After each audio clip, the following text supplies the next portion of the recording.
Je m'appelle Marcel Lefebvre, et à 72 ans, je pensais en avoir fini avec les grandes batailles de la vie.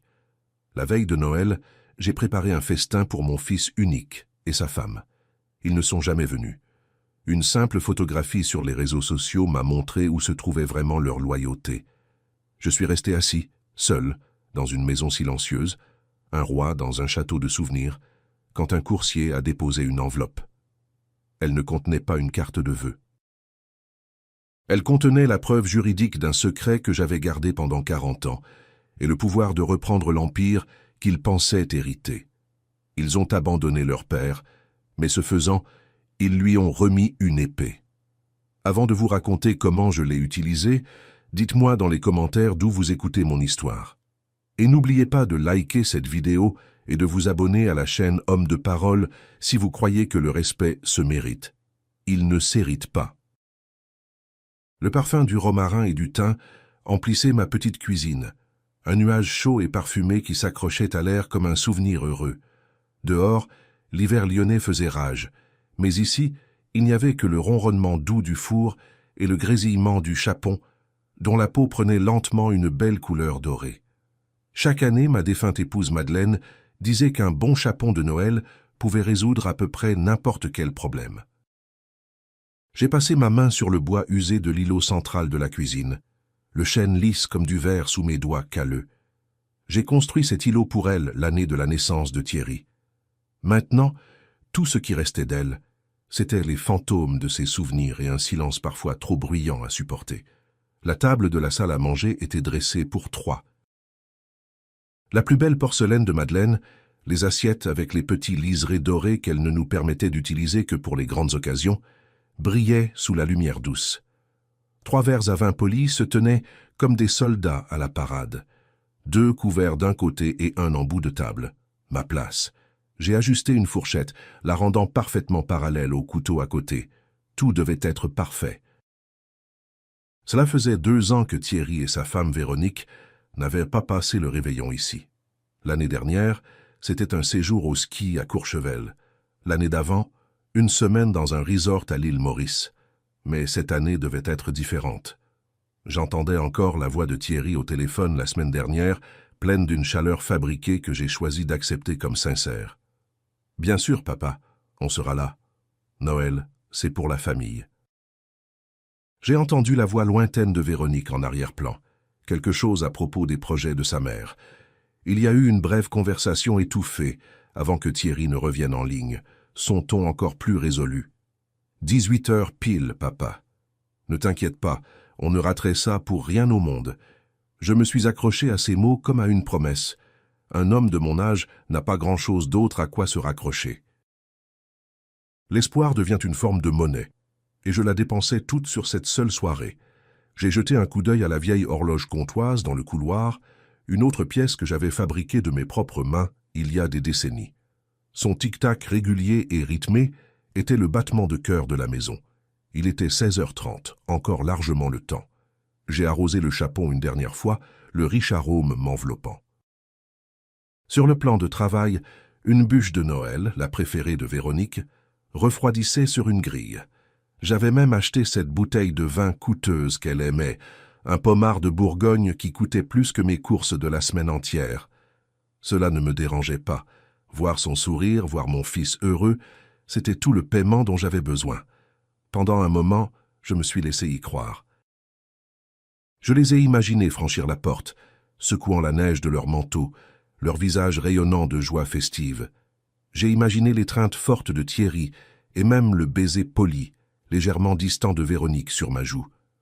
Nous nous assiérions à cette table tous les 3, et pour une soirée, le silence serait rempli de rires et de conversations au lieu du seul tic-tac de cette vieille horloge.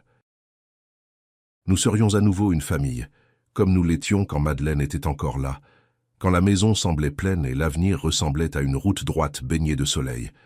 C'était une belle image, un moment parfait de carte de vœux. Mais alors que je me tenais là, perdu dans ce fantasme, un froid éclat de doute importun et acéré a percé la chaleur. C'était un sentiment que j'avais appris à connaître ces dernières années. Ce murmure silencieux qui demande « Et si la promesse n'était que des mots? Et si le silence était tout ce qu'il te reste ?» 18 heures sont arrivées, annoncées par 6 coups profonds et résonnants de l'horloge comtoise dans le couloir. Le son a résonné dans la maison vide, chaque note une ponctuation dans l'épais silence.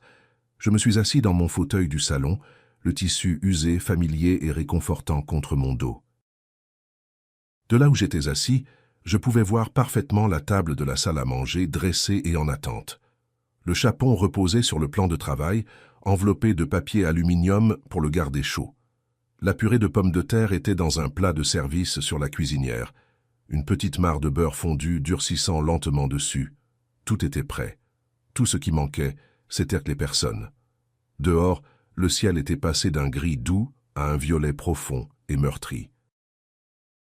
Les réverbères se sont allumés un par un, projetant de longues ombres squelettiques des arbres nus sur le sol de mon salon. Je me suis dit que les routes étaient probablement glissantes à cause du verglas, que le trafic des fêtes pour sortir de Lyon était un cauchemar. Un bon fils ne voudrait pas que son père s'inquiète. Oui, ça devait être ça.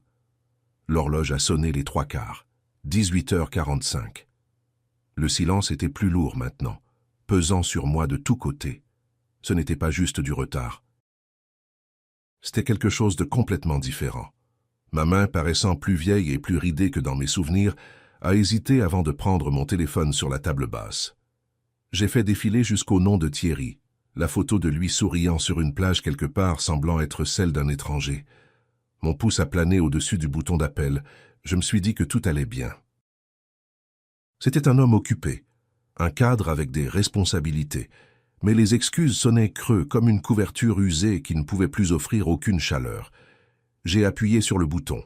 Ça a sonné une fois, un son plein d'espoir, perçant dans la pièce silencieuse, 2 fois puis ça a basculé directement sur sa messagerie. « Bonjour, vous êtes bien sur le répondeur de Thierry, laissez-moi un message. » La gaieté dans sa voix, le même ton joyeux qu'il utilisait avec les clients et les étrangers, m'a fait l'effet d'une gifle. Je me suis raclé la gorge, le son anormalement fort. « Thierry, c'est papa », ai-je commencé en essayant de garder ma voix stable. « J'appelle juste pour voir si vous êtes en route. Le chapon, il est prêt. » J'ai raccroché avant que ma voix ne puisse trahir le tremblement que je sentais parcourir ma poitrine.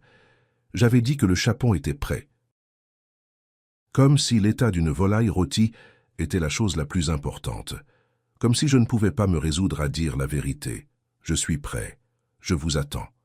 Je suis resté dans ce fauteuil pendant encore 45 minutes, une statue dans une pièce froide, regardant les grains de poussière danser dans la lumière de la lampe. À 19h30 précise, mon téléphone a vibré sur la table basse. Mon cœur a fait un bond douloureux et plein d'espoir. C'était un SMS. Mais quand j'ai mis mes lunettes de lecture, mes mains tremblant légèrement, j'ai vu le nom en haut de l'écran. Ce n'était pas de Thierry. C'était de Véronique. Le message était court, d'une efficacité brutale, écrit avec le genre de politesse stérile qu'on utiliserait pour annuler un rendez-vous chez le dentiste. Vraiment désolé, Marcel. Thierry a eu une urgence de dernière minute au travail. On ne pourra pas venir. J'espère que vous passerez un bon Noël. Les mots étaient propres, précis, et totalement dénués de tout sentiment réel. Une urgence au travail la veille de Noël. J'ai regardé par la fenêtre la rue silencieuse couverte de neige. Il n'y avait pas d'urgence. Il n'y avait qu'un choix, et ils l'avaient fait ensemble. J'ai relu le texto puis une 3e fois, comme si les mots pouvaient d'une manière ou d'une autre se réarranger en un sens différent. J'espère que vous passerez un bon Noël. Le sentiment était si creux qu'il en était presque cruel. Et puis les souvenirs ont commencé à remonter, reliant ce moment à tant d'autres que j'avais essayé d'ignorer. Je me suis souvenu d'une conversation de l'été dernier, assis sur la terrasse. Véronique regardait les rosiers que Madeleine avait plantés. « Ça fait beaucoup d'entretien pour une seule personne », avait-elle dit, sa voix teintée d'une préoccupation qui n'atteignait pas ses yeux. Et la taxe foncière dans ce quartier doit être astronomique. Elle n'avait pas appelé ça une maison, elle avait appelé ça un bien immobilier. Je me suis souvenu de tous les autres projets annulés. Les déjeuners dominicaux pour lesquels Thierry était trop fatigué, le voyage de pêche qu'il avait oublié, mon 72e anniversaire qu'ils avaient célébré avec un chèque cadeau envoyé par la poste. Chaque incident était venu avec une excuse plausible, une explication raisonnable. Mais maintenant, mis bout à bout dans mon esprit, il formait un schéma clair et indéniable. Ce n'était pas une série d'événements malheureux, c'était une stratégie, une campagne lente et méthodique de désengagement. On me gérait, on me mettait progressivement hors de la vie de mon propre fils. Le délicieux arôme de romarin et de thym qui avait empli ma maison quelques heures plus tôt semblait maintenant écœurant, l'odeur du gaspillage et des promesses brisées. Je suis resté là, en bout de table, l'assiette de nourriture refroidissant devant moi, un festin pour un fantôme. Les 2 chaises vides en face de moi n'étaient plus seulement des espaces vacants, c'étaient des accusations. Elles parlaient de mon échec, de mon espoir stupide et obstiné, que l'amour pouvait être convoqué comme un chien au sifflet. Le silence dans la maison avait changé aussi. Ce n'était plus une quiétude paisible. C'était devenu une présence, une couverture lourde et étouffante qui étouffait tous les autres sons. Je pouvais sentir le poids de chaque mot non dit, de chaque promesse brisée pesant sur moi. Mon chagrin était une chose physique, une lourde pierre de tristesse logée profondément dans ma poitrine. Je me sentais comme un imbécile, un homme de 72 ans qui avait passé une journée entière à cuisiner, nettoyer et espérer pour être congédié par un texto sans âme de 2 phrases. Avec des mouvements méthodiques et délibérés, j'ai pris mon assiette. La porcelaine semblait lourde et fragile dans mes mains.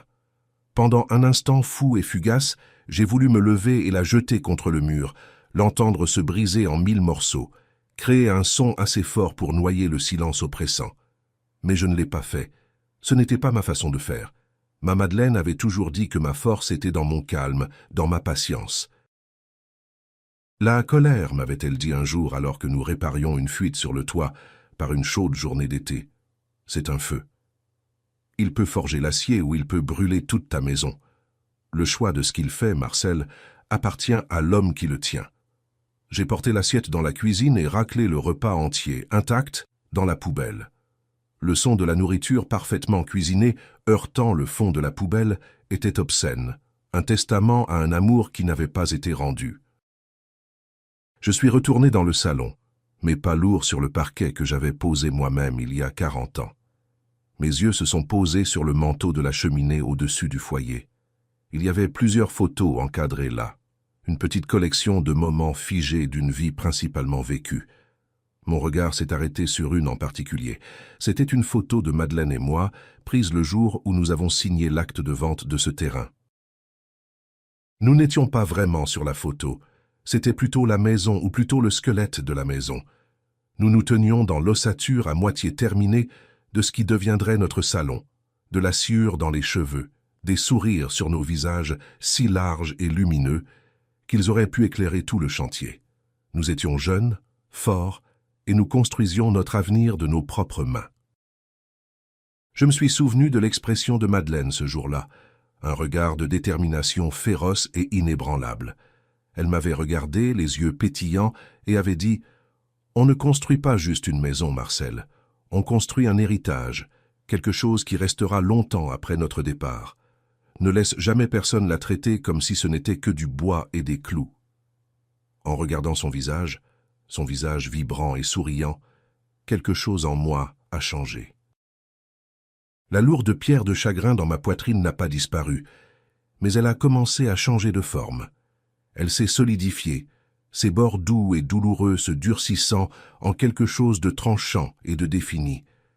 La tristesse était toujours là, mais elle était éclipsée par une émotion différente, une émotion que je ne m'étais pas permis de ressentir depuis très longtemps. C'était la colère dont elle avait parlé, une colère froide, claire, contrôlée. C'était la fureur silencieuse d'un créateur voyant sa création manquer de respect. C'était l'indignation légitime d'un mari défendant la mémoire de sa femme.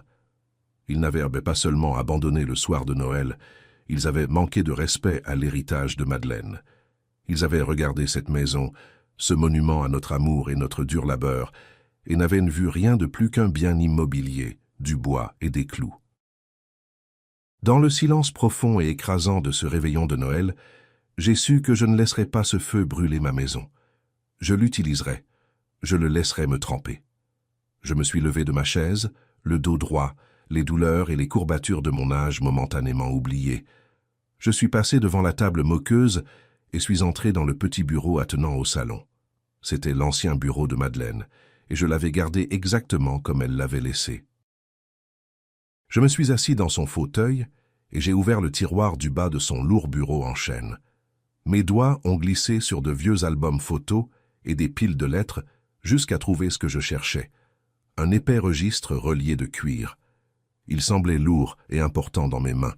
Je l'ai posé sur le bureau et l'ai ouvert. Les pages étaient remplies de l'écriture nette et précise de Madeleine, des colonnes de chiffres et de notes datant de plusieurs décennies. Ils pensaient que j'étais juste un vieux ébéniste à la retraite, une relique. Ils avaient oublié qui était ma femme, ils avaient oublié qui nous étions ensemble, et j'ai décidé là, à cet instant, qu'il était temps de leur rappeler. Le matin de Noël s'est levé, froid et gris, le ciel couleur d'eau de vaisselle. Je n'avais pas dormi. J'avais passé la nuit dans le bureau de Madeleine, le registre ouvert devant moi sur le bureau, le tic-tac de l'horloge comtoise comptant les secondes de ma longue et sombre veillée. La maison semblait différente, comme si l'air lui-même était devenu mince et cassant. La chaleur de la veille avait disparu, remplacée par un froid profond et pénétrant qui n'avait rien à voir avec l'hiver dehors. J'ai commencé la tâche de ranger. J'ai pris la belle porcelaine de la table, lavant et séchant chaque pièce avec une précision mécanique qui ne demandait aucune réflexion. J'ai rangé la nourriture intacte dans des boîtes en plastique, mes mouvements raides et robotiques. Chaque boîte ressemblait à un petit cercueil rempli des restes d'un espoir que je m'étais permis d'avoir. Racler les derniers morceaux de la bûche de Noël dans la poubelle ressemblait à un acte final de reddition. J'effaçais les preuves de ma propre sottise. Juste au moment où j'essuyais les plans de travail, la sonnette a retenti. Un son joyeux et discordant dans le silence oppressant. J'ai ouvert la porte pour trouver ma voisine d'en face, Madame Moreau, tenant une assiette recouverte de film plastique. C'était une femme gentille avec un sourire chaleureux et ridé. « Joyeux Noël, Marcel », dit-elle en me tendant l'assiette. « J'ai fait bien trop de sablé comme d'habitude. Je me suis dit que ça vous ferait plaisir. » J'ai forcé un sourire qui semblait tendu et artificiel sur mon visage. « C'est très gentil à vous, Geneviève. Merci. » Ses yeux étaient pleins d'une chaleur sincère qui faisait d'autant plus mal à la pierre dans ma poitrine. « Passez une bonne journée, hein ?» dit-elle avant de se retourner pour traverser la rue enneigée. J'ai fermé la porte et me suis appuyé contre elle, l'assiette de sablé semblant impossiblement lourde dans mes mains. La gentillesse d'une quasi-étrangère était un contraste brutal et douloureux avec la cruauté de mon propre sang. Je me suis fait une tasse de café noir et me suis assis à la table de la cuisine avec les sablés de Madame Moreau. J'ai décidé que le moins que je puisse faire était de la remercier convenablement. J'ai ouvert la tablette que Thierry m'avait offerte pour mon anniversaire il y a 2 ans, un appareil que j'utilisais rarement, et me suis connecté à mon compte Facebook. J'ai trouvé la page de Geneviève et j'étais en train de taper un court message de remerciement quand une nouvelle publication est apparue en haut de mon fil d'actualité. Elle venait de la mère de Véronique, une femme nommée Colette, que je n'avais rencontrée qu'une poignée de fois. Elle avait identifié Véronique dans la publication, c'est pourquoi elle était apparue sur mon écran. La publication était une photographie, une photo brillante, joyeuse, festive, et elle m'a glacé le sang. Ils étaient là, Thierry et Véronique, debout dans un salon somptueusement décoré que je ne reconnaissais pas, un immense sapin de Noël couvert d'ornements scintillants derrière eux. Ils étaient entourés de la famille de Véronique, tous souriants, tenant des coupes de champagne. Véronique portait une robe rouge étincelante, son bras passé dans celui de mon fils, et Thierry rayonnait. Il regardait l'appareil photo avec un large sourire insouciant, un sourire que je n'avais pas vu sur son visage depuis des années. Il avait l'air détendu, heureux et totalement dénué de la moindre trace de culpabilité. Sur la table devant eux se trouvait un festin, qui faisait paraître mes propres efforts humbles pathétiques. Un énorme jambon glacé au miel trônait au centre, entouré de dizaines de plats d'accompagnement. La légende sous la photo, écrite par la mère de Véronique, disait « Rien de mieux que d'avoir toute la famille réunie pour Noël, tellement béni d'avoir mon merveilleux gendre avec nous. » J'ai fixé l'écran, mon café refroidissant dans mes mains. Les sons de la maison, Le ronronnement du réfrigérateur, le tic-tac de l'horloge, tout s'est fondu en un grondement sourd dans mes oreilles. La douleur que j'avais ressentie la veille, ce profond chagrin lancinant, avait soudainement disparu. Elle avait été instantanément gelée, transformée en quelque chose d'autre. C'était une colère si pure et si froide qu'elle ressemblait à de la glace coulant dans mes veines. Le mensonge était une chose, l'abandon en était une autre. Mais ça, cette performance publique de bonheur, cette célébration construite sur le fondement de leur tromperie, c'était une insulte insupportable. C'était eux dansant sur la tombe de mon amour pour eux. J'ai zoomé sur le visage souriant de mon fils, cherchant quelque chose, n'importe quoi. Un scintillement de regret, une ombre de conflit dans ses yeux. Il n'y avait rien, seulement le regard placide et content d'un homme qui avait fait son choix et en était parfaitement satisfait. C'était le moment de rupture finale. La dernière goutte d'eau était tombée et le vase de ma patience, que je croyais sans fond, était enfin irrémédiablement plein. J'ai fermé la tablette, l'écran devenant noir, mais l'image du visage souriant de mon fils était gravée derrière mes paupières. À cet instant, j'ai ressenti un détachement profond et complet, comme si un dernier fil reliant mon cœur à mon fils avait été coupé net. L'homme sur cette photo était un étranger pour moi et je ne lui devais rien. Juste au moment où cette pensée s'installait dans mon esprit, froide et solide comme la pierre, la sonnette a retenti. Ce son, si peu de temps après celui qui avait annoncé la gentillesse de Madame Moreau, semblait maintenant comme une convocation, un appel à l'action de l'univers lui-même. Je me suis déplacé depuis la cuisine, mes pas fermes, mon but clair. À travers le verre dépoli de la porte d'entrée, je pouvais voir la silhouette d'un jeune homme en uniforme. J'ai ouvert la porte à un coursier, un gamin pas plus vieux que 20 ans, le visage rouge de froid, un scanner portatif dans sa main gantée. « Pli pour Monsieur Marcel Lefebvre », dit-il, son souffle formant de la buée dans l'air. « Il me faut une signature. » Il tenait une grande enveloppe Kraft rigide. Ce n'était pas un colis, c'était un document. J'ai signé l'écran avec le stylet fourni, ma signature une ligne ferme et sans hésitation. Il m'a remis l'enveloppe, et avec un rapide « bonne journée », il était parti, trottant vers son camion, inconscient du fait qu'il venait de livrer l'arme que j'utiliserais pour partir en guerre. J'ai fermé la porte, le verrou glissant en place avec un bruit lourd et final. Je suis resté dans le couloir un long moment, tenant simplement l'enveloppe. Elle était plus lourde qu'elle n'aurait dû l'être. L'adresse de l'expéditeur était celle d'un cabinet d'avocats du centre-ville, Diallo Nguyen et Associés. Le nom ne me disait rien. Mon propre notaire avait pris sa retraite il y a des années et mon testament était simple, direct. Je n'avais aucune affaire avec un cabinet appelé Diallo Nguyen et Associés. Ma première pensée fut que c'était une erreur. Ma seconde fut que c'était une sorte de problème juridique, peut-être lié à la taxe foncière qui préoccupait tant Véronique. J'ai senti un frisson de la vieille anxiété, l'inquiétude d'un homme qui a toujours payé ses factures à temps et vécu une vie honnête. Mais la froide résolution qui s'était installée dans mon âme a chassé la peur. J'ai porté l'enveloppe non pas à la table de la cuisine, le lieu de mon humiliation, mais dans le bureau de Madeleine, le lieu de ma décision. Je me suis assis à son bureau en chêne, le registre ouvert toujours là où je l'avais laissé. J'ai pris le coupe-papier en argent que Madeleine utilisait depuis des années, et j'ai ouvert l'enveloppe d'une seule entaille précise. Le son du papier qui se déchire était le seul son dans la pièce. J'ai sorti une liasse de papier maintenue ensemble par un simple trombone métallique. La première page était une lettre d'accompagnement imprimée sur du papier épais et coûteux.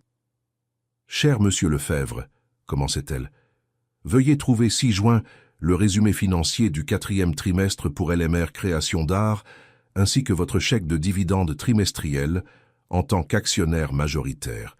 Nous espérons que tout sera conforme à vos attentes. Sincèrement, Aminata Diallo, associée. » Le nom s'est mis en place. Aminata Diallo. C'était la fille de Mamadou Diallo. Mamadou avait été mon meilleur ami depuis que nous étions gamins, le témoin à mon mariage. Il avait été avocat, lui aussi, avant de nous quitter. Sa fille avait suivi ses traces. C'était son cabinet. Mais ce n'était pas ce qui retenait mon attention. C'était l'autre nom. LMR Création d'Art. J'ai mis la lettre d'accompagnement en dessous, révélant le document suivant. C'était un rapport financier de plusieurs pages, dense avec des graphiques, des tableaux et des colonnes de chiffres, mais mes yeux étaient défixés sur le nom en haut de chaque page. L pour Lefebvre, M pour Marcel, R pour Rousseau, le nom de jeune fille de Madeleine, notre entreprise. J'ai feuilleté les pages, voyant les chiffres qui représentèrent le travail de toute une vie. Les bénéfices étaient en hausse, les marges saines. L'entreprise que nous avions construite de rien dans le garage derrière cette même maison prospérait. Puis j'ai vu le dernier document au bas de la pile. C'était un chèque. Je l'ai sorti de sous le trombone. Il était imprimé sur le même papier épais filigrané que l'entête. Mon nom était imprimé proprement au centre, Marcel Lefebvre. Et en dessous, dans la case où le montant était écrit, se trouvaient les mots qui changeaient tout. 427 550 €. J'ai fixé le chiffre, non pas avec choc, mais avec une sorte d'affirmation sinistre et détachée. Ce n'était pas un billet de loterie. Ce n'était pas un héritage surprise. C'était le fruit de mon labeur, mon héritage, l'héritage de Madeleine. Je me suis souvenu du jour où nous avions décidé de structurer l'entreprise de cette façon. Nous étions jeunes, ambitieux, mais sans relation dans un milieu dominé par les grandes familles lyonnaises. Nous savions que notre savoir-faire était second à aucun, mais nous connaissions aussi le monde dans lequel nous vivions. Alors nous avons fait un choix stratégique. Nous avons trouvé un associé, le père de Véronique, un bon commercial avec un nom connu, et en avons fait le visage public, le PDG. Nous lui avons donné un salaire généreux et une participation minoritaire. Mais Madeleine, ma brillante et prévoyante Madeleine, elle s'est assurée que nous gardions 65% de l'entreprise à travers une holding privée. Nous avons vécu d'un salaire modeste, réinvestissant chaque euro de surplus dans l'entreprise, la faisant croître lentement, soigneusement, loin des projecteurs. Nous avons vécu dans notre petite maison confortable, non pas parce que nous étions pauvres, mais parce que nous comprenions que la vraie richesse n'était pas dans ce que vous montriez au monde. C'était dans ce que vous contrôliez secrètement. Thierry et Véronique, dans leur clameur désespérée pour la valeur de ma maison, s'étaient battus pour quelques miettes de la table, complètement ignorants du festin que je possédais dans la cuisine. J'ai posé le chèque sur le bureau juste sur le registre ouvert de Madeleine. Le document moderne et net reposait sur les vieilles pages manuscrites, le passé et le présent, mon histoire et mon avenir, tout là, devant moi. La froide résolution dans mon cœur avait maintenant un nom. C'était le pouvoir de protéger ce que Madeleine et moi avions construit, le pouvoir d'enseigner une leçon qui n'avait que trop tardé. La question n'était plus ce que je devais faire. La question était comment. Et en regardant le nom sur l'entête, Aminata Diallo, je savais exactement qui je devais appeler. Je suis resté assis là, dans le calme du bureau de Madeleine, le chèque de dividende posé sur le vieux registre, comme un post-scriptum moderne à une histoire intemporelle. L'homme qui avait préparé un festin pour une table vide, la veille, avait disparu. L'homme qui avait attendu près du téléphone, espérant un appel qui ne viendrait jamais, s'était évanoui. À leur place était assis quelqu'un d'autre, quelqu'un que je n'avais pas été depuis très longtemps. Le chagrin et la douleur étaient toujours là, je suppose, enfouis profondément en moi, mais ils n'étaient plus aux commandes. Ils avaient été transformés, comprimés par l'immense pression de ma tristesse et de ma colère, en quelque chose de dur et de clair, comme un diamant. Et j'avais maintenant un but. Le brouillard de la tristesse s'était levé, révélant un chemin à suivre, un chemin pavé des faits froids et durs, des documents juridiques et des parts majoritaires. J'ai pensé à Aminata Diallo. Je me souvenais d'elle, petite fille, toute tresse et yeux vifs et intelligents, courant dans le bureau de son père pendant que Mamadou et moi discutions affaires ou simplement de la vie. Mamadou avait été si fier d'elle quand elle avait réussi le barreau, me disant qu'elle avait un esprit comme un piège d'acier et un cœur plein d'intégrité, tout comme sa mère. « C'est une battante, Marcel », m'avait-il dit peu avant de nous quitter. « Elle fera ce qui est juste pour les gens. » Je me suis accroché à cette pensée. J'étais sur le point de lui confier le combat de ma vie.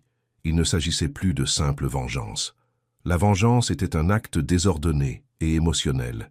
Il s'agissait de restaurer l'ordre. Il s'agissait de justice. Il s'agissait d'honorer la femme qui m'avait aidé à construire un empire et de protéger cet empire des mains superficielles et avides de ceux qui ne comprenaient rien à sa vraie valeur. Mes mouvements étaient délibérés, sans une trace de l'hésitation qui m'avait hanté pendant des années. J'ai pris le téléphone, ma main aussi stable que le bureau en chêne dessous. J'ai trouvé le numéro du cabinet d'avocat sur l'entête et composé. Une voix polie et professionnelle a répondu à la deuxième sonnerie. « Cabinet Diallo, Nguyen et associés, que puis-je faire pour vous ?»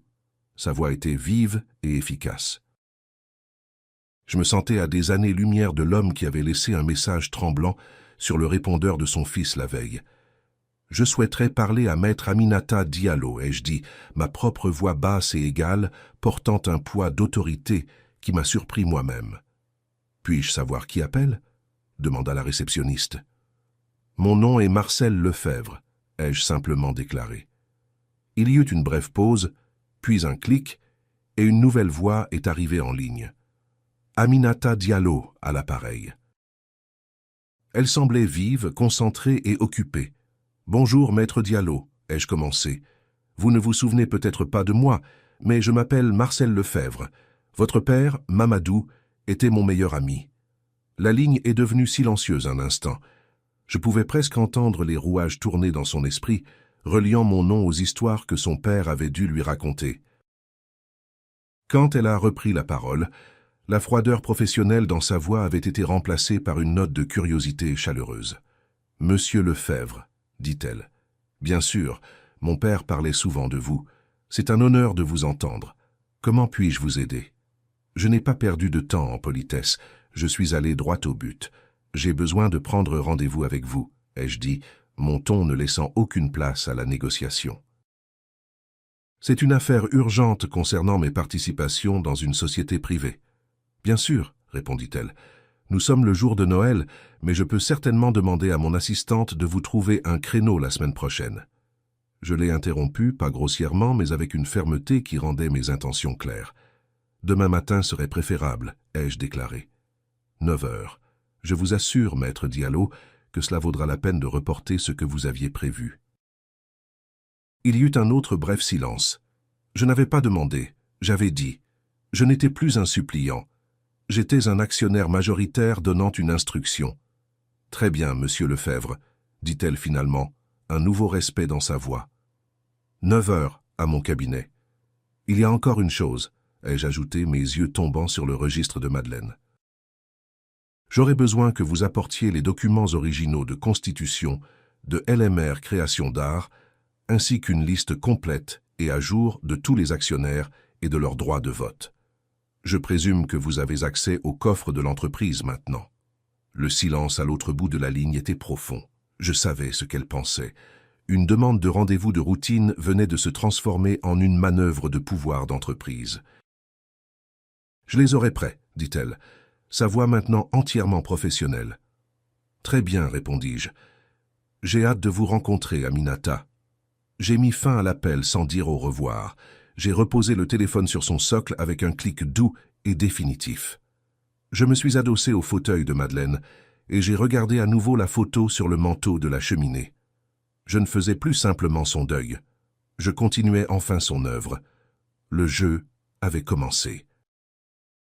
Le lendemain matin, j'ai conduit ma vieille camionnette au cœur du centre-ville de Lyon. La ville semblait différente de la veille. La ligne d'horizon familière, entre les immeubles haussmanniens et les tours de la Part-Dieu, ne semblait plus intimidante. Elle ressemblait à une forêt, un paysage de pouvoir. Et pour la première fois depuis longtemps, je sentais que j'y avais ma place. Je me suis garé dans un parking souterrain, le ronronnement du moteur de ma camionnette résonnant dans l'espace propre et silencieux de béton, un contraste saisissant avec les voitures électriques silencieuses et élégantes, garées dans les emplacements voisins. Les bureaux de Diallo, Nguyen et associés étaient au 12e étage d'un immeuble de verre étincelant qui perçait le ciel gris d'hiver. En sortant de l'ascenseur, j'ai été accueilli par un panorama de la ville étalée en contrebas, une vue qui coûtait plus cher que ma maison n'en valait. La réceptionniste m'a conduit vers un grand bureau d'angle et une jeune femme s'est levée de derrière un large bureau en acajou pour m'accueillir. Elle était grande et posée, vêtue d'un tailleur impeccablement coupé, mais ses yeux étaient ceux de son père. Ils étaient bons, intelligents, et portaient une étincelle de la même loyauté féroce que j'avais connue chez mon vieil ami. « Monsieur Lefebvre, dit-elle en me tendant la main. « Aminata Diallo, c'est un honneur de vous rencontrer enfin. » Sa poignée de main était ferme, confiante. « L'honneur est pour moi, Aminata, » répondis-je. « Vous êtes devenue une femme remarquable. Mamadou serait fier à en éclater. » Un bref sourire chaleureux effleura ses lèvres avant qu'elles ne redeviennent professionnelles. « Je vous en prie, asseyez-vous. J'ai fait apporter les documents que vous avez demandés dans la salle de réunion. » Elle m'a conduit vers une pièce adjacente où une longue table polie reflétait les lumières de la ville. Au centre de la table se trouvait une pile nette de dossiers et de classeurs reliés en cuir. Elle était préparée. C'était bien. Nous nous sommes assis face à face. « Mon père m'a dit que vous étiez l'un des hommes les plus honnêtes et travailleurs qu'il ait jamais connus, » commença-t-elle, son regard direct. « Il m'a aussi dit que vous étiez l'un des plus intelligents. Alors, quand vous avez appelé hier, j'ai su que ce n'était pas une petite affaire. J'ai hoché lentement la tête, mes yeux sur les classeurs. Votre père était un homme bien, ai-je dit. C'était aussi un avocat brillant. Il a aidé ma femme et moi à structurer quelque chose il y a 40 ans, quelque chose que je dois maintenant protéger. J'ai ouvert mes mains sur la table, un geste de transparence. Madeleine, ma défunte épouse, et moi avons démarré une entreprise dans mon garage. Nous fabriquions des meubles, pas seulement des tables et des chaises, mais des œuvres d'art. Nous avons mis notre âme dans le grain du bois, mais à l'époque, le monde était différent. Obtenir le genre de contrat haut de gamme dont nous avions besoin, c'était difficile pour une entreprise sans relation dans le milieu, avec juste un fils d'ouvrier et une fille d'immigré portugais à sa tête. Aminata écoutait, sa concentration absolue, ses mains jointes devant elle. Elle a compris immédiatement. « Alors vous avez fait entrer un associé, dit-elle, non pas comme une question, mais comme un fait. »« Exactement, ai-je confirmé. Un homme nommé Philippe Beaumont, le père de Véronique. C'était un commercial doué, un homme avec des entrées, qui pouvait ouvrir des portes que nous ne pouvions pas. Nous en avons fait le PDG, le visage public de la société d'exploitation, Ébénisterie Beaumont. Mais la vraie propriété, le vrai contrôle, était détenu par une holding privée que Madeleine et moi avions créée, LMR Holdings. J'ai tapé sur le classeur du dessus. Madeleine était brillante. Elle l'a structuré de sorte que LMR possède tous les dessins, tous les brevets, et 65% de l'ensemble de l'entreprise. Philippe possédait une participation minoritaire et était payé un salaire confortable pour être l'homme de façade. Nous avons vécu simplement, réinvestissant nos bénéfices, faisant grandir notre héritage dans l'ombre par choix. Aminata hocha la tête, son expression grave. « J'ai examiné les statuts ce matin, monsieur Lefebvre.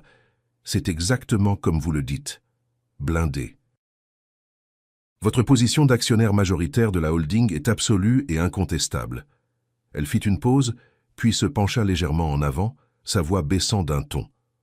Ce qui rend ma prochaine information d'autant plus troublante. Votre appel d'hier m'a incité à vérifier s'il y avait eu des demandes récentes concernant la fiducie LMR. Une demande a été faite le mois dernier, une demande préliminaire d'évaluation des parts minoritaires de M. Beaumont. Mon sang s'est glacé. Je savais ce qui allait suivre. Je suis resté silencieux, la laissant continuer. La demande émanait d'un conseiller financier pour le compte d'un client privé, dit-elle, ses yeux rencontrant les miens. Un client cherchant à obtenir un prêt privé de Philippe Beaumont lui-même. Après quelques recherches ce matin, j'ai pu déterminer l'identité de ce client privé. Elle a laissé le silence planer un moment dans l'air. C'était votre fils Thierry et sa femme Véronique. Les mots, prononcés dans le calme stérile de la salle de réunion, ont atterri avec la force d'un coup physique, mais mon visage est resté un masque de calme. La tempête était tout intérieure. Aminata a continué, exposant toute l'étendue écœurante de leur trahison. D'après ce que j'ai reconstitué, leur plan était le suivant. Ils avaient l'intention de vous faire déclarer incapable de gérer vos propres affaires, de vous placer dans une maison de retraite et de vendre votre maison. Elle a fait glisser un papier sur la table. C'était une estimation immobilière informelle pour mon adresse, datée de 3 semaines plus tôt. Il prévoyait d'utiliser les revenus attendus de la vente de votre maison comme garantie pour le prêt de M. Beaumont. Ce prêt, qu'à son tour, serait utilisé pour acheter une plus grande part de sa participation minoritaire dans l'entreprise. Il comptait utiliser votre maison, votre héritage avec votre femme, pour acheter des parts de l'entreprise même dont ils ignoraient que vous étiez propriétaire. Ils prévoyaient d'utiliser votre passé pour financer un avenir dont ils estimaient que vous les empêchiez d'atteindre. C'était donc ça la vérité complète et laide. Il ne s'agissait pas seulement de se débarrasser du vieux, c'était une prise de contrôle hostile financée par le travail de ma propre vie. Ils n'étaient pas simplement ingrats, ils étaient prédateurs. Ils ne voyaient en moi rien de plus qu'un obstacle entre eux et la vie qu'ils pensaient mériter. Aminata m'observait, son expression un mélange de colère professionnelle et de sympathie personnelle. « Monsieur Lefebvre, dit-elle doucement, Marcel, c'est une trahison profonde. Que voulez-vous faire ?» J'ai regardé au-delà d'elle par la fenêtre, vers la ville tentaculaire. Pendant 40 ans, j'étais resté dans l'ombre, content de laisser mon travail parler de lui-même. Ces dernières années, je m'étais laissé diminuer, rapetissé par mon propre fils. Plus maintenant. J'ai ramené mon regard sur Aminata, et pour la première fois, j'ai laissé l'acier froid dans mon âme se montrer dans mes yeux. Je veux que vous convoquiez une assemblée plénière du conseil d'administration de LMR Holdings, ai-je dit, ma voix basse et ferme. Il est temps de procéder à un examen formel de la propriété et de la direction de l'entreprise. Il est temps que le fondateur sorte de sa retraite. J'ai quitté le cabinet d'Aminata Diallo avec le sentiment d'être un homme ressuscité. Le poids qui s'était installé sur mes épaules ces dernières années, ce sentiment rampant et lent d'obsolescence et de chagrin, avait été levé. À sa place, il y avait un sentiment que je n'avais pas connu depuis que Madeleine et moi avions posé les fondations de notre entreprise, le pouvoir exaltant et clarifiant d'un but pur. En conduisant vers la maison, la ville ne ressemblait plus à un paysage froid et indifférent d'acier. Elle ressemblait à mon royaume, un royaume que j'avais construit en secret, puis stupidement négligé. J'avais laissé les mauvaises herbes pousser dans mon jardin, et maintenant il était temps de les arracher par les racines. La première étape de mon plan était la plus difficile et pourtant la plus simple. C'était le silence, un silence complet, absolu et utilisé comme une arme. Quand je suis rentré, j'ai vu mon téléphone clignoter sur le plan de travail de la cuisine. Il y avait 3 appels manqués de Thierry et une série de SMS. J'ai pris le téléphone, mes mains stables, mon cœur calme. Le premier texto de la fin de l'après-midi de la veille disait « Salut papa, je prends des nouvelles.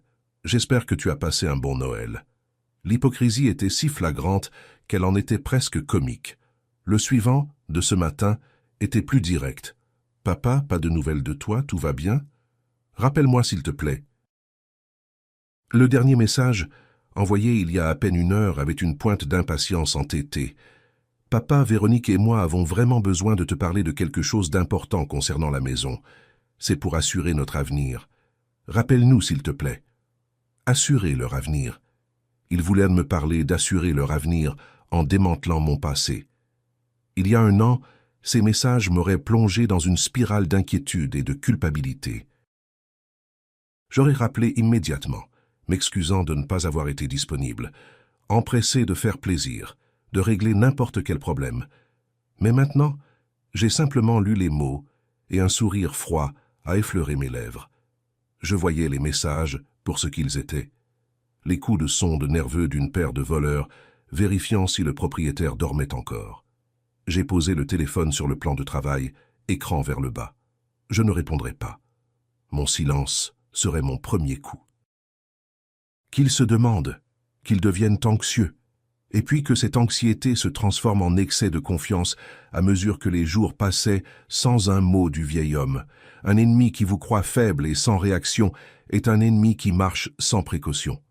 Les jours suivants ont été un chef-d'œuvre de précision juridique, orchestré par Aminata avec l'habileté d'un général aguerri. Elle a travaillé vite et discrètement. Suivant mes instructions, elle a rédigé une convocation formelle citant l'article 4, paragraphe B des statuts de LMR Holdings, une clause sur laquelle Madeleine elle-même avait insisté, qui donnait à l'actionnaire majoritaire le droit unilatéral de convoquer une assemblée extraordinaire du conseil d'administration. L'objet déclaré de la réunion était délibérément vague et rempli d'un jargon d'entreprise impénétrable. Procéder à un examen complet de la performance de la direction exécutive, réévaluer les protocoles actuels de gouvernance d'entreprise et discuter de l'allocation stratégique du capital à long terme. C'était un document qui irradiait le pouvoir tout en ne révélant rien. C'était une déclaration de guerre déguisée en rapport trimestriel. Aminata n'a pas envoyé la convocation à moi.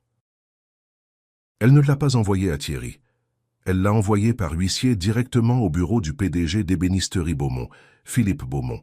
C'était la partie la plus cruciale du piège. La convocation devait venir d'une source en laquelle ils avaient confiance. Philippe, en tant que visage public et PDG, recevrait la convocation du conseil juridique de la société mère. Il la verrait comme un ordre d'entreprise légitime, bien qu'inhabituel. Il n'aurait aucune raison de soupçonner que le vieil homme que sa fille et son gendre étaient si pressés de mettre en maison de retraite était celui qui tirait les ficelles. Il serait l'instrument involontaire de la chute de sa propre fille. Il serait celui qui remettrait l'invitation à l'exécution. Quelques jours plus tard, Aminata m'a appelé. « La convocation a été reçue », dit-elle, sa voix calme et professionnelle. La réunion est fixée à mardi prochain à 10 heures, dans la salle de réunion principale au siège de LMR. J'ai ressenti une excitation discrète. « Et la réaction de M. Beaumont ?» ai-je demandé. « De la confusion surtout », répondit Aminata. Il m'a appelé pour confirmer que la convocation était légitime. Il semblait un peu déstabilisé, inquiet que la holding soit mécontente de sa performance. Je l'ai assuré qu'il s'agissait d'un examen stratégique de haut niveau. Il a tout gobé. Il a confirmé qu'il informerait son équipe de direction, ce qui inclut Thierry. J'ai fermé les yeux. Le piège était tendu, l'appât était posé, et la proie était sur le point d'être menée à l'abattoir par leur propre guide de confiance. Ce soir-là, je suis passé en voiture devant le showroom de LMR Création d'Art dans le centre-ville. Les vitrines étaient illuminées, présentant de magnifiques pièces de mobilier faites main. Mes créations. Les créations de Madeleine. Je ne les regardais plus avec nostalgie. Je les regardais comme un roi inspectant le territoire qu'il était sur le point de reconquérir. Les pièces étaient en place. Les longues années silencieuses de ma retraite étaient terminées. Je n'attendais plus. Je chassais. Pendant que je passais mes journées dans la compagnie tranquille de mon atelier, ponçant un morceau de merisier jusqu'à ce qu'il soit aussi lisse qu'un galet de rivière, l'acte suivant de mon petit drame se déroulait de l'autre côté de la ville. Aminata, grâce à son réseau de contacts et quelques enquêtes discrètes, a pu me brosser plus tard un tableau très clair de ce qui s'était passé ensuite. Et c'était une scène d'orgueil si profond, d'une arrogance si époustouflante, qu'elle défiait presque l'imagination. La scène, telle que je me la représente, s'est déroulée dans l'appartement de Thierry et Véronique, un endroit que je n'avais visité qu'une seule fois.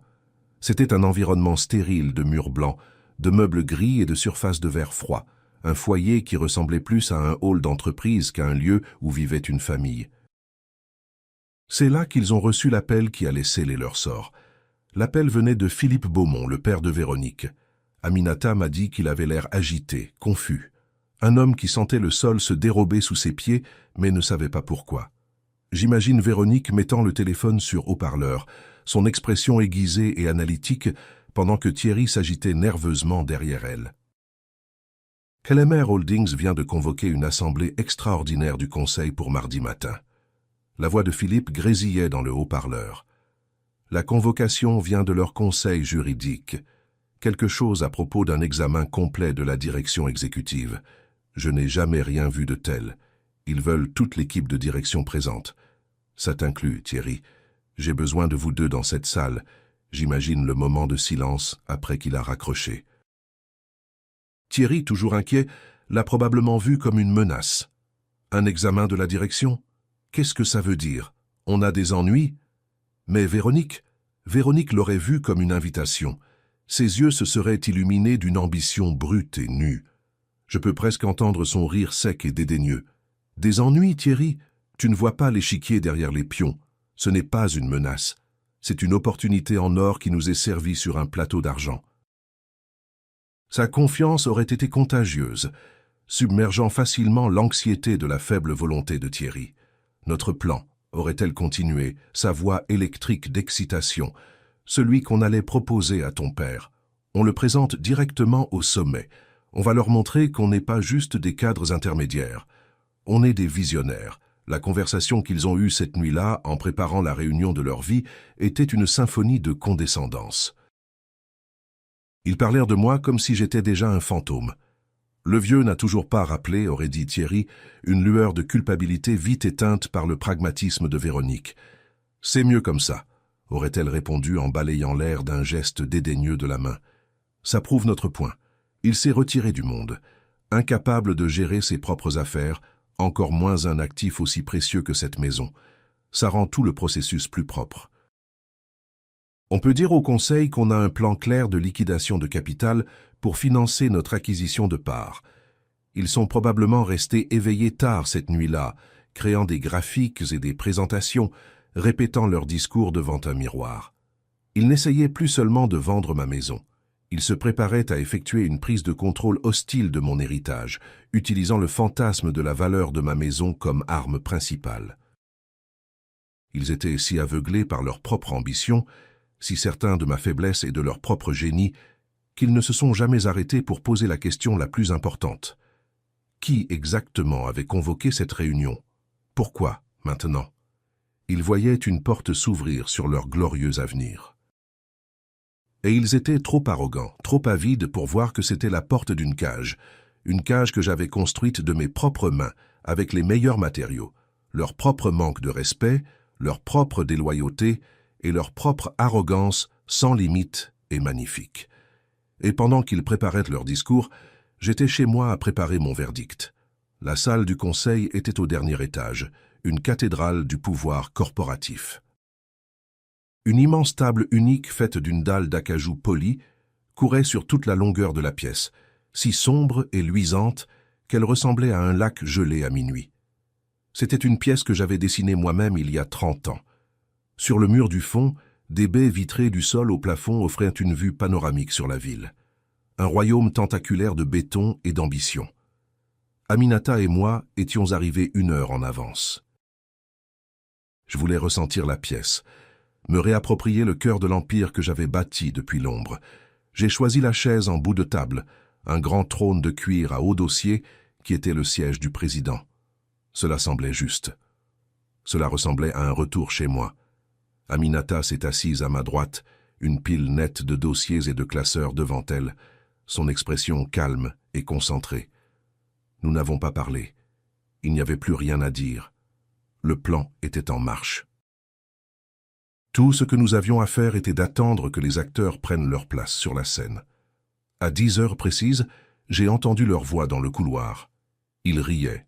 Le son était vif, confiant et totalement déplacé, comme le bavardage d'écoliers devant une chambre funéraire. Mes mains reposaient sur le bois frais et lisse de la table. Je ne ressentais pas de colère. Je ne ressentais pas de nervosité. Je ressentais un calme profond et complet, un sens de la clarté si absolue qu'il en était presque paisible. Je n'étais plus le mari endeuillé, ni le père abandonné. J'étais le fondateur. J'étais l'actionnaire majoritaire, et j'étais là pour protéger mon héritage. La lourde porte vitrée s'est ouverte. Véronique est entrée la première, évidemment. Elle était l'image même de l'ambition d'entreprise, vêtue d'un tailleur pantalon impeccable, une tablette à la main comme un bouclier. Elle avait un sourire éclatant et prédateur sur le visage, le sourire d'une gagnante venue réclamer son prix. Thierry suivait un pas derrière elle, essayant d'imiter sa démarche confiante, une mallette serrée dans sa main. Il ressemblait à un garçon portant le costume de son père, désireux de prouver qu'il avait sa place dans le monde des adultes. Et finalement, Philippe Beaumont, le père de Véronique et mon PDG, est entré, son expression empreinte d'une curiosité professionnelle modérée.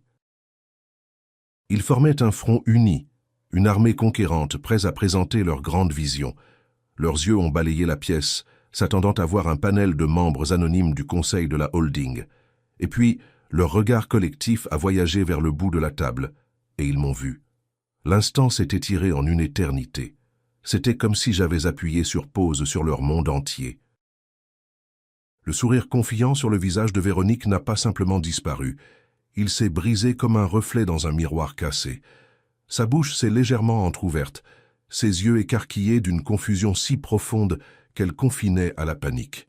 Son esprit si vif et calculateur tirait à blanc, totalement incapable de traiter l'image impossible devant elle. Le vieil homme, qui était censé être assis seul dans une maison poussiéreuse, était assis dans le fauteuil du président de l'entreprise de sa famille. Mon fils Thierry s'est arrêté si brusquement que son beau-père a failli lui rentrer dedans. La couleur a quitté son visage, laissant sa peau d'une pâleur maladive et grisâtre. Sa mallette a glissé de ses doigts engourdis et a heurté l'épaisse moquette avec un bruit sourd et étouffé. Il me regardait comme s'il voyait un fantôme, ou pire, comme s'il voyait son père, me voyant vraiment pour la toute première fois. Il voyait non pas l'ébéniste fragile à la retraite qu'il avait choisi d'abandonner, mais une figure d'une autorité immense et inexplicable. La réaction de Philippe Beaumont était différente. C'était un homme d'affaires. Sa confusion a été immédiatement remplacée par une horreur professionnelle grandissante. Il reconnaissait la dynamique de pouvoir d'une salle de conseil. Il savait ce que cela signifiait que quelqu'un soit assis dans ce fauteuil. Il a regardé de moi à sa fille, son expression une question silencieuse et frénétique. Le silence dans la pièce était absolu. Les rires du couloir étaient un écho lointain et moqueur. Ils se tenaient là, figés, 3 statues d'arrogance brisées. Je les ai laissés debout là pendant 10 bonnes secondes, laissant la réalité froide et dure de la situation s'enfoncer dans leurs os. Je les ai laissés sentir la perte totale et complète de contrôle. Puis, j'ai brisé le silence. Ma voix n'était pas forte. Elle était calme, posée, et portait jusqu'à chaque coin de la pièce. Philippe, Thierry, Véronique, merci d'être venus. J'ai désigné les chaises vides de l'autre côté de la table. Je vous en prie, asseyez-vous. Nous avons beaucoup de choses à discuter. Mes mots simples et polis étaient une démonstration de pouvoir absolu. Je n'étais pas un invité ici, j'étais l'hôte. Et ils ont fait ce qu'on leur disait, se dirigeant vers les chaises avec les mouvements raides et robotiques de gens en état de choc. Leur grande présentation était oubliée, leur plan ambitieux était mort, ils n'étaient plus des conquérants, ils étaient des accusés, et le procès était sur le point de commencer. Ils étaient assis, raides et silencieux, dans les coûteux fauteuils de cuir. La confiance avec laquelle ils étaient entrés s'était évaporée, laissant derrière elle une atmosphère épaisse et palpable de terreur. Ils ressemblaient à des accusés dans un procès dont ils ignoraient l'existence. J'ai laissé le silence s'étirer un moment de plus, puis je me suis raclé la gorge. Le petit bruit était comme un marteau frappant le bois, appelant la salle à l'ordre. « Merci à tous d'être venus sur un si court préavis. » ai-je commencé, ma voix égale et calme. J'ai regardé chacun d'eux tour à tour, mon regard s'attardant un moment sur mon fils qui refusait de croiser mes yeux. Ceci est une assemblée du conseil d'administration de LMR Holdings. En tant que fondateur et actionnaire majoritaire, j'ai convoqué cette réunion.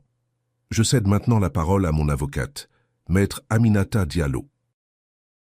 Les mots fondateur et actionnaire majoritaire les ont frappés comme un coup physique. Véronique a tressailli comme si elle avait été giflée. Le visage de Philippe a pâli d'un ton. Thierry s'est simplement enfoncé plus bas dans son siège. Aminata s'est levée, une figure d'autorité calme et professionnelle. Elle m'a fait un signe de tête, puis a tourné son attention vers eux trois. Elle n'a pas élevé la voix. Elle n'en avait pas besoin. Ses mots étaient précis, sans émotion, et aussi tranchants qu'un scalpel chirurgical. « Bonjour », dit-elle, son regard les balayant. En tant qu'avocate de l'actionnaire majoritaire, mon objectif aujourd'hui est de clarifier la structure de propriété de cette entreprise et d'aborder une proposition récente qui a été portée à notre attention. Elle a pris une télécommande et un grand écran sur le mur s'est allumé. Une image haute résolution d'un document y est apparue. Devant vous se trouvent les statuts originaux de constitution de LMR Holdings, déposés il y a 40 ans, déclara Aminata, son pointeur laser encerclant 2 noms listés sous la section intitulée « Associés, fondateurs et actionnaires principaux ». Comme vous pouvez le voir, les associés fondateurs étaient Marcel Lefebvre et Madeleine Rousseau-Lefebvre, qui ensemble détenaient un intérêt de contrôle de 65% dans l'entreprise, un intérêt que M. Lefebvre contrôle maintenant seul. « C'est impossible », siffla Véronique, trouvant sa voix. Elle était mince et tremblante. « Cette entreprise appartient à ma famille. Mon père l'a construite. » Aminata ne l'a même pas regardée. Elle a simplement avancé à la diapositive suivante qui montrait les documents de constitution d'ébénisterie Beaumont. « Monsieur Beaumont, dit Aminata, sa voix coupant à travers la tension, a construit une entreprise opérationnelle très prospère pour laquelle il a été rémunéré par une participation minoritaire de 20% et un salaire généreux. LMR Holdings, cependant, a toujours été la société mère conservant la propriété de tous les actifs, brevets et dessins. Philippe Beaumont n'a rien dit. Il fixait simplement l'écran, son visage un masque de résignation. Il savait que c'était la vérité. Il avait vécu cette vérité pendant 40 ans. Aminata a laissé le poids de cette révélation s'installer dans la pièce avant de passer à son point suivant. Maintenant, abordons la proposition récente. Sa voix a pris un ton encore plus froid, plus clinique. Il a été porté à l'attention de l'actionnaire majoritaire qu'un plan était en cours d'élaboration par certains membres de la direction de Beaumont pour obtenir un prêt privé garanti par un actif personnel appartenant à une tierce partie. Elle a regardé directement Thierry et Véronique. Un actif, plus précisément le bien immobilier situé au 12, rue des Acacias à Villeurbanne. Mon adresse. Thierry a visiblement reculé comme s'il avait été brûlé. Aminata a continué, sa voix implacable. Nous avons des traces d'une estimation immobilière informelle effectuée il y a 3 semaines. Nous sommes également au courant de discussions préliminaires avec M. Beaumont concernant un prêt dont la garantie serait le produit prévu de la vente de cette maison après que son propriétaire, M. Lefebvre, aurait été placé dans une maison de retraite. La pièce était mortellement silencieuse. La honte était une présence physique si épaisse que je pouvais presque la goûter. Le visage de Véronique était maintenant d'un rouge tacheté et furieux, un mélange d'humiliation totale et de rage impuissante. C'était son grand plan, sa stratégie brillante, et elle était disséquée et mise à nu comme un animal mort sur une table de laboratoire. Mon fils, mon Thierry, avait la tête dans les mains, ses épaules tremblant légèrement. Il ne regardait personne. C'était un homme complètement brisé, anéanti par l'exposition publique de sa propre faiblesse profonde et de sa déloyauté. L'objectif déclaré de ce prêt, conclut Aminata, sa voix comme un dernier clou dans un cercueil, était d'acquérir une plus grande part des actions minoritaires de M. Beaumont. En substance, le plan était d'utiliser la maison de M. Lefebvre, une maison qu'il a construite avec sa défunte épouse, pour financer une prise de contrôle hostile d'une entreprise dont vous ignoriez même qu'il en était propriétaire. Aminata s'est assise. Son travail était fait. Elle avait présenté les faits, clairs, indéniables et dévastateurs. Le silence qui a suivi était le silence d'une tombe. C'est alors que j'ai pris la parole. Je n'ai pas élevé la voix. Je n'en avais pas besoin. J'ai regardé Véronique, puis Philippe, et finalement mes yeux se sont posés sur mon fils qui a lentement relevé la tête. Son visage était strié de larmes. Cette maison, ai-je dit, ma voix calme mais portant jusqu'à chaque coin de la pièce, n'est pas un actif. Ce n'est pas un bien immobilier. C'est une bibliothèque de souvenirs. C'est l'endroit où j'ai ramené ma femme pour la première fois et l'endroit où j'ai tenu mon fils pour la première fois. Elle a été construite avec amour et avec le genre d'espoir qu'on ne peut avoir que quand on est jeune et qu'on construit un avenir. Cette entreprise, j'ai fait un geste autour de la pièce, n'a pas été construite pour nous rendre riches. Elle a été construite pour nous rendre libres. Libres de créer, libres de construire une vie selon nos propres termes, avec honneur et intégrité. J'ai regardé Thierry droit dans les yeux, de père à fils. Tu es né dans cet héritage, tu es né dans cette liberté, et tu étais si désespéré de tout échanger contre une poignée d'argent et une maison que je t'aurais donnée de toute façon, si tu m'avais seulement demandé avec amour, au lieu de comploter avec avidité. Je me suis levé, ma chaise glissant silencieusement en arrière sur l'épaisse moquette. Cette réunion est terminée. Maître Diallo vous contactera tous concernant les prochaines étapes nécessaires pour la transition de direction. » Je me suis retourné et j'ai marché vers la porte, les laissant se noyer dans les ruines de leur propre ambition. Le silence dans la pièce était une couverture lourde et étouffante. Aminata avait mis la vérité à nu, et il n'avait nulle part où se cacher. Véronique était assise rigide dans son fauteuil, son visage un masque de furie froide et humiliée. Philippe Beaumont ressemblait à un homme qui avait vieilli d'une décennie en 10 minutes, son héritage de PDG s'effritant en poussière autour de lui. Mais mes yeux étaient sur mon fils. Thierry a finalement levé les yeux vers moi, son visage ravagé par la honte et l'incrédulité. C'est à lui que je me suis adressé, ma voix calme, non pas avec colère, mais avec la lourde finalité d'une porte qui se ferme. « Tu as vu une maison, ai-je dit, ma voix résonnant dans la pièce silencieuse. Une collection de bois, de clous et de taxes foncières. Tu n'as jamais vu l'endroit où ta mère et moi avons dansé dans la cuisine après avoir signé les papiers du prêt. Tu n'as jamais vu les marques de crayon sur le chambranle de la porte où nous mesurions ta taille chaque année pour ton anniversaire. Tu n'essayais pas de vendre une maison, Thierry. Tu essayais de vendre mes souvenirs. J'ai laissé les mots planer dans l'air avant de continuer. Et cette entreprise, j'ai fait un geste vers la pièce opulente autour de nous. Tu l'as vue comme une machine qui imprime de l'argent. Tu as vu des parts à acquérir, du pouvoir à consolider. Tu n'as jamais vu les échardes dans mes mains, ni l'épuisement dans les yeux de ta mère après une journée de 16 heures. Tu n'as jamais compris que la vraie valeur de cette entreprise n'est pas dans ses bénéfices trimestriels, mais dans l'intégrité que nous avons mise dans chaque pièce que nous avons construite. Je me suis penché légèrement en avant, mon regard verrouillé sur celui de mon fils. Je t'aurais tout donné. La maison aurait été à toi. Je t'aurais aidé financièrement de toutes les façons possibles. Tout ce que tu avais à faire, c'était venir à moi en fils, avec amour et respect. Mais tu as choisi de venir en voleur, avec des estimations, des avocats et des secrets. Tu es resté là, et tu as laissé ta femme traiter la maison de ton père comme un actif à liquider. Et tu as appelé ça un plan pour votre avenir. J'ai secoué la tête, un geste lent et triste de finalité.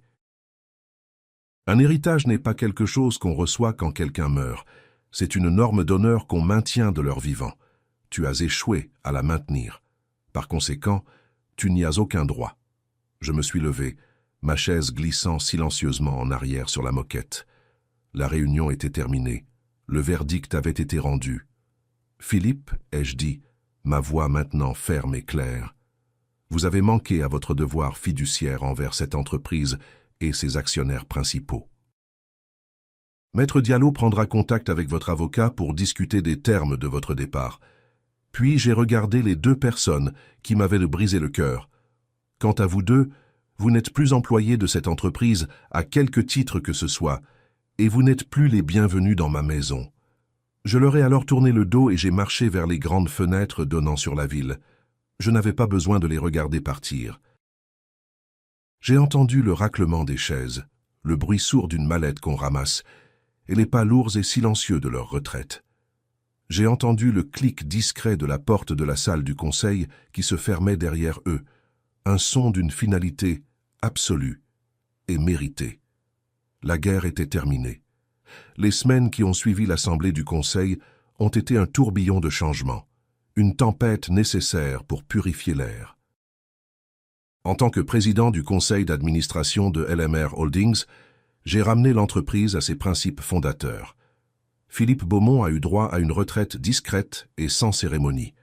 Véronique a été licenciée, son poste supprimé dans la restructuration de l'entreprise.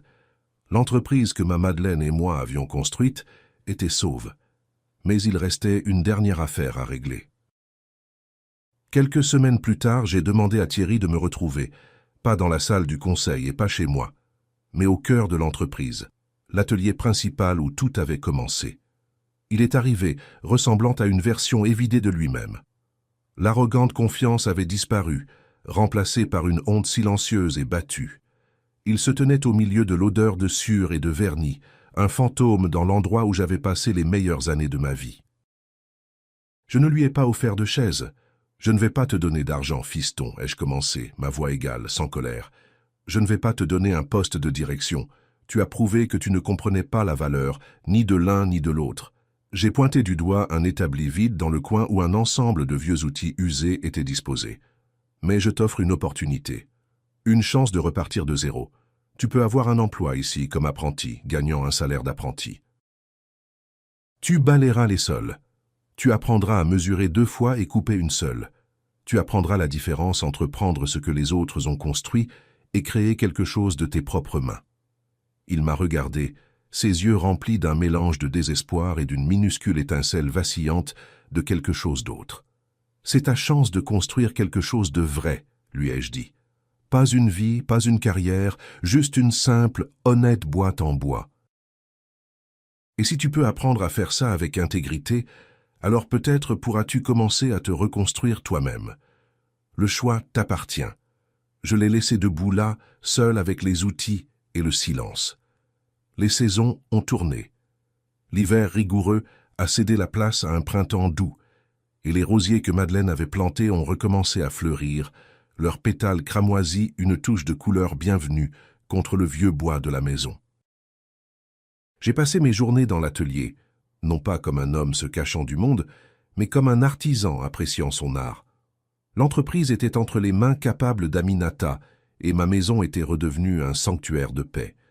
Un après-midi tranquille, alors que j'étais assis sur la balancelle de la terrasse, mon téléphone a vibré avec un message. C'était de Thierry. Il n'y avait pas de mots, juste une photographie. L'image montrait une petite chaise simple en pin, un projet de débutant. Je pouvais voir les imperfections, les pieds légèrement inégaux, les joints qui n'étaient pas parfaitement alignés, mais je pouvais aussi voir le travail honnête. J'ai vu les bords soigneusement poncés, l'ajustement serré des assemblages à tenons et mortaises, le respect pour le fil du bois. Ce n'était pas juste une chaise, c'était une excuse. C'était une promesse. C'était la première phrase d'une nouvelle conversation, prononcée dans le seul langage qui comptait maintenant, le langage de notre métier commun. C'était un début, et en regardant la photo de cette chaise simple, imparfaite et belle, un sourire sincère a effleuré mes lèvres. Le passé n'était pas oublié, mais pour la première fois, j'avais le sentiment que l'avenir était enfin en train d'être reconstruit sur des fondations de respect. La dignité n'est pas une chose fragile qui peut être enlevée par le manque de respect d'autrui. C'est une forteresse que vous construisez en vous-même, brique par brique, avec chaque acte d'intégrité. Nous vivons dans un monde obsédé par l'héritage, et pourtant si souvent confondant richesse et valeur. La vraie valeur d'une maison ne se trouve pas dans son estimation immobilière, mais dans les souvenirs construits entre ses murs. La vraie mesure d'un héritage n'est pas l'argent que vous laissez à vos enfants, mais les principes que vous leur transmettez. Car ceux qui ne voient que le prix des choses ne comprendront jamais vraiment la valeur de quoi que ce soit. Merci d'avoir écouté mon histoire. Ce n'était pas un voyage que je m'attendais à faire à mon âge, mais il m'a appris qu'il n'est jamais trop tard pour défendre son propre héritage. Je suis curieux de savoir ce que vous en pensez. Quelle est la leçon la plus importante qu'un parent peut transmettre à ses enfants? Je serais honoré de lire vos réflexions dans les commentaires ci-dessous. Si mon histoire vous a touché, montrez votre soutien en likant cette vidéo et en vous abonnant à la chaîne Homme de Parole. Il y a beaucoup d'autres histoires qui attendent d'être racontées. Enfin, dites-moi de quelle ville ou de quel pays vous écoutez. Cela me remplit le cœur de savoir jusqu'où une seule voix peut voyager.